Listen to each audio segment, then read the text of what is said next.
smoke from the battles between the Syrian army and rebels. There's been intense fighting here for days.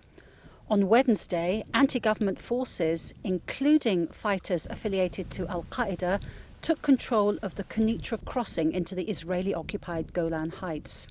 And a day later, dozens of UN peacekeepers stationed in the area were taken hostage. There are 43 Fijian troops from Position 27 who are being detained in the vicinity of Al-Quneitra. Our understanding is that they are now in the southern part of the area of separation. Since then, more than 80 UN troops from the Philippines have had their positions surrounded.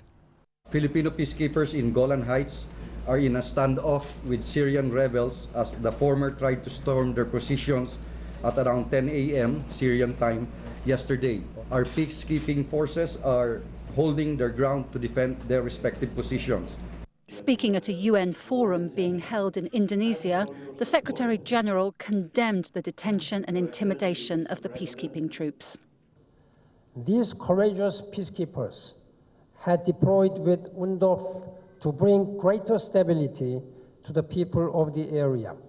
We will do everything possible to secure their early release.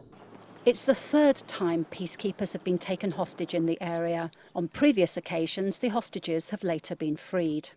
Israel has largely been unaffected by 3.5 years of fighting in Syria. But on Sunday, 5 rockets fired from Syria landed here in the Israeli-occupied Golan Heights.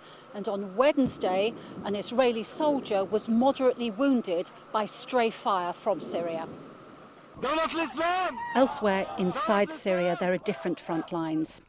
This video apparently shows Syrian army soldiers in the northeast being forced to march and cheer by their captors, the Islamic State group.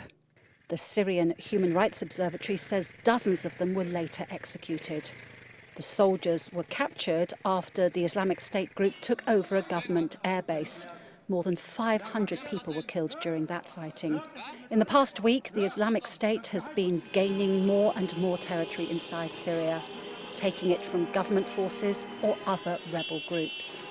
And it's the battles near previously quiet frontiers which are making neighbouring countries worried. Israel is bracing itself for a potential spillover of the war in Syria. Jackie Rowland, Al Jazeera, in the Israeli-occupied Golan Heights.